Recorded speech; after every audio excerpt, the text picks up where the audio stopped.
bi dañuy débrouiller wu pour gay dugalaat au moins benn wala ñaari but pour essayer de tenir l'adversaire parce que adversaire bi quand il joue à domicile dans un stade boo xam ne match bi c'était à 16h à midi 1h stade bi c'était plein donc xamoon nañ li ñuy xaar foofu la prestation bi am nii c'est tout bon man j'aurais souhaité ñu gën a dugal comme ça ñu teel a asseoir suñ domination mun a contenir adversaire bi mais xam nga boo dugalee 1-0 face à un tu n'es pas à l'abri. Face à un public à domicile. Une équipe qui joue à domicile, tu n'es pas à l'abri. Moo tax surtout match bi yëpp on a pendant beaucoup de temps été en danger. Mauritanie saa yu defee attaque rek ñun on n'est pas rassuré. Qualité de jeu bi ñu jëlee woon match contre RDC bi au départ on avait commencé à le mettre. Il y avait de petites inquiétudes mais bi ñu dugalee but bi la ñu xaw a soulager tuuti. léegi Sénégal moom dafay am problème à chaque fois bu dugalee but ça veut dire mu mën a gérer le temps lan moo tax loolu à chaque fois bu Sénégal dugalee but dafay am problème pour gérer temps parce que on a vu contre Mauritanie bi Sénégal dugalee gisatuñ suñu joueurs yi ça veut dire ay flop rek lañ doon def.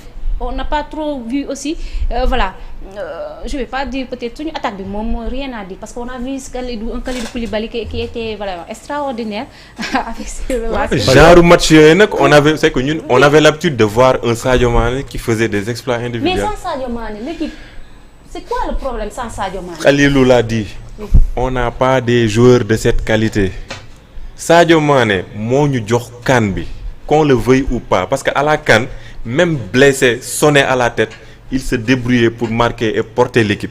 Mais ça devient on n'a plus Habib Diallo, Nicolas Jackson. On n'arrive pas à imposer notre jeu. Parce que on n'a pas des attaquants Fatima. Qui ont une certaine personnalité. Mais c'est pas seulement l'attaquant, ça veut dire c'est pas seulement l'attaquant qui. Non, voilà. Dans un match, gis nga Fatima, dans un match bi dina serré. Yow yaay jël bal bi, tu crées un exploit individuel. Pour faire la passe pour que quelqu'un dugal bal bi wala yow ci sa bopp nga def exploit individuel dugal mais ñun actuellement on n'arrive pas à le faire. On n'a pas un joueur qui est capable. Nicolas Jackson a fait pour Habib Diallo bu na dugal suñu benn bii bi ñu am à Mauritanie aussi. waaw mais en 90 minutes nga am ci benn action bu mel noonu. am na aussi benn bal boo xam ne da ko doon dugal match bi jeex ça veut dire le but de break il a raté on peut dire ça. ah kon RDC fii la fëgg bal bi ci poteau bi. C'est compliqué au fait. En fait gis nga ñun problème bi mooy. À l'heure de faire la différence. Oui. La finition. Oui. Qui est là pour faire ça? C'est ça notre problème. Oui, on peut dérouler, faire des passes, on peut faire 50 passes latérales, des dribbles. Mais à l'heure de tuer, qui est là pour tuer? Sadio, il le faisait. Mais Boulaye Dia, pourquoi il l'a pas appelé aussi? C'est Sadio éliminatoire comme CAN dafa doon dugal ay buts diñ ci génne. On a l'habitude de gagner des matchs par 1-0. Sadio moo ñu ci daan génne. Mais aujourd'hui si on n'a pas Sadio. On doit s'attendre. Non, actuellement ça, on doit s'attendre à jouer sans Sadio. On a Abdallah Sima. On a Nicolas Jackson. Bah, ces attaquants-là, on a une profondeur de banc.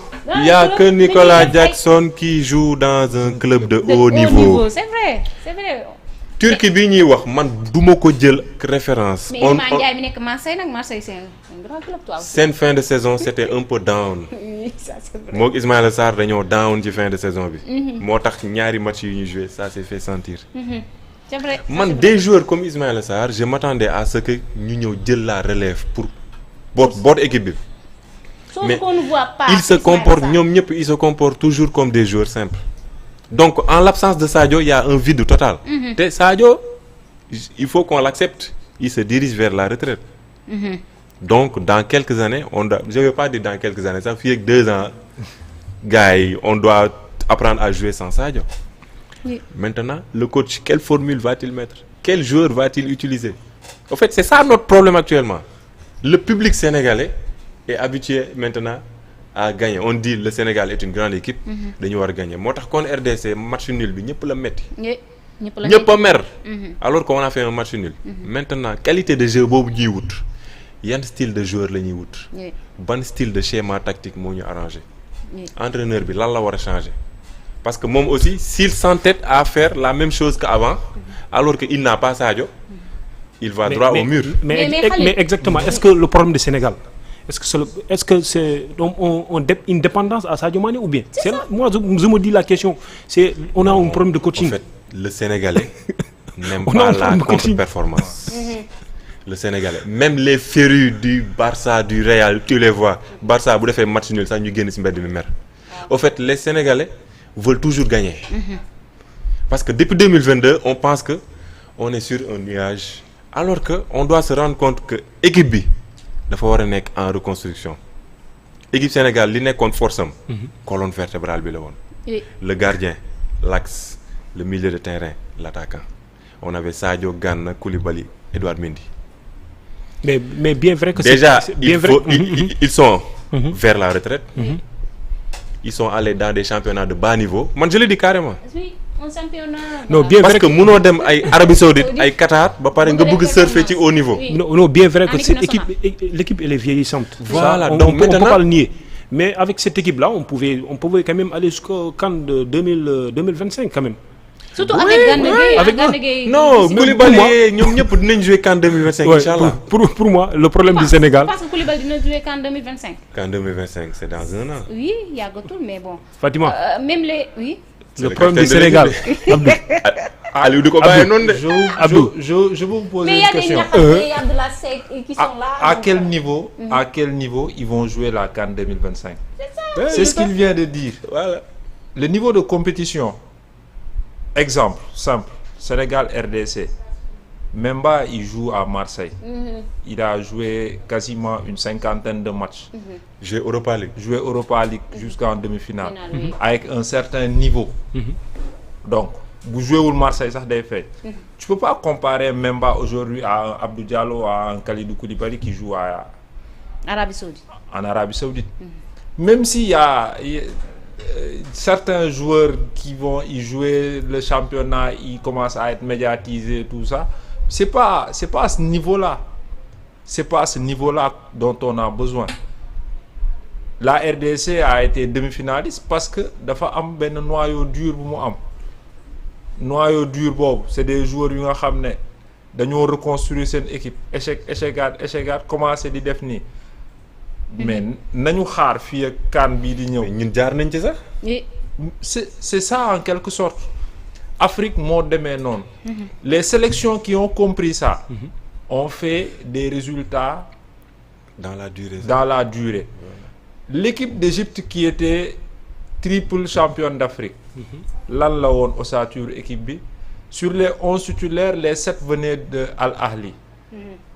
Kii nga ci doon yokku Mido nga ci doon yokku moo ci doon expatrié Ahmed Hassan affaire yooyu noonu ak ñaari joueurs Zamalek loolu nga doon yokku.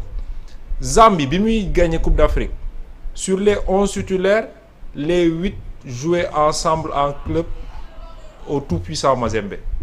Donc ça veut dire que noyau dur bi ossature bi am na benn construction am ñun buñ ci bëggee génn nii. nañ jël suñu génération bi nga xam ne c'est les Ismaïla Sarr les Crépin les Lopi et cetera yooyu noonu ñu jéem ci tabax ci quelque chose bu nga xam ne avec nag ñun ñu oser jox suñu bopp temps. mais ngay tabax entraîneur bi du leen may temps.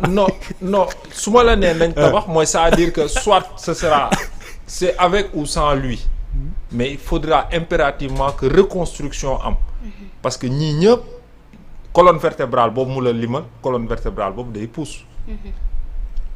ay naar lañ léegi amaatuñ fi 3 ans suñ ko amee ce sera exceptionnel mais amaatuñ fi 3 ans léegi nag il va falloir les remplacer et seeni remplaçants quoi qu'on puisse dire ñu ngi ci sélection bi.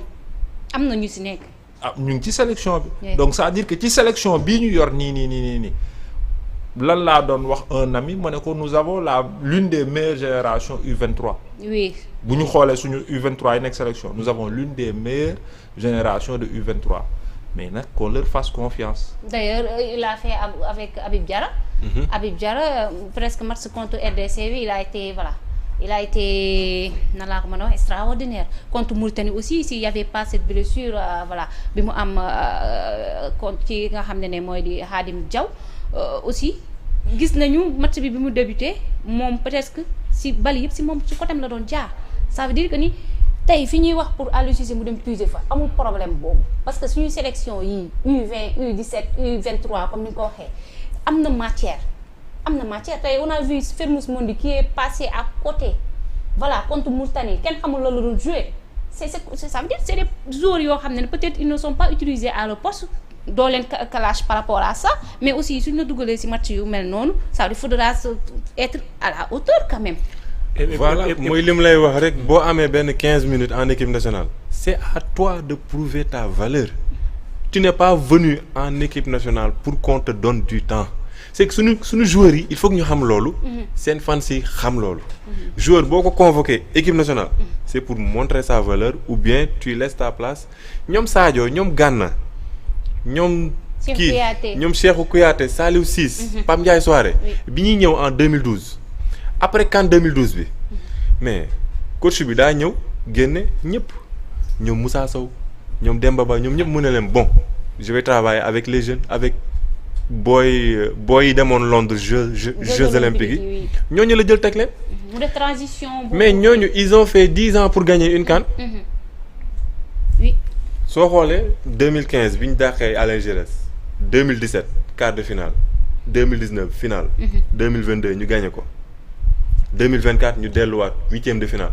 ça veut dire que c'est la fin d'une génération il va falloir qu'on se reconcentre sur la nouvelle génération boobu nag le problème qu'on a mooy on ne peut pas les adapter ba pare di sóoraale les exigences du peuple du public li mu lay wax ñu def match nul contre RDC ñëpp kaas donc tey yow imaginer RDC tey buñ dóoroon Ablaye Wade xanaa dañuy dàq ji booy ci bis donc il va falloir que ñu tànn il faut qu'on choisisse si on veut reconstruire on se dit CAN 2025 bi bu ñu demee quart de finale sax grave mais transition rek mais lañu jarul reconstruire par exemple rek ñu ne Sénégal dafa bëgg organiser CAN 2027 wala 2029 donc il faut qu'on mise sur des générations de joueurs yoo xam ne dans 4 ans dañuy ñor comme ñoom Ismaïla Sarr ñoom Sadio Mané ba pare ñu téye leen on conserve ce même noyau à la CAN 2025 on conserve ce même noyau ñu continuer éliminatoire yi mais su fekkente ne nag dañuy wax lii ba pare continuer di convoquer les mêmes ba pare naan on reconstruit le public di revendiquer victoire day métti ñun loolu mooy suñu problème actuellement la gestion du groupe les exigences du peuple ak ñun le fait que ñu naan non Sénégal c'est un grand d'Afrique c'est un grand d'Afrique avec des joueurs qui vont à la retraite Égypte bi mu ko dalee il a fallu Égypte dem ñu éliminer ko benn éliminatoire coupe du monde ñu soog a xam ne nag joueurs yi il faut que ñu bàyyi leen de côté tànn joueurs yu bees Algérie moo fi doon dominer moo ñu doon final CAN benn instant xoolal fu ñu mujjee ak seen entraîneur bi xulloo xeex mu démissionné après mu ne non du démissionné day xaar ñu dàq ko pour ñu jox ko indemnité am fu mu mujjee on a changé de coach ils sont en train de renouveler ñun il faut qu'on accepte jàll ci phase boobu tant que accepté wuñ ko on va continuer à dire non équipe bi daf ñu décevoir jeu bi il faut qu'on penche vers la reconstruction pour 2027 alors Khalil ñëw nañu ça veut dire ñibbisi nañu avec les 3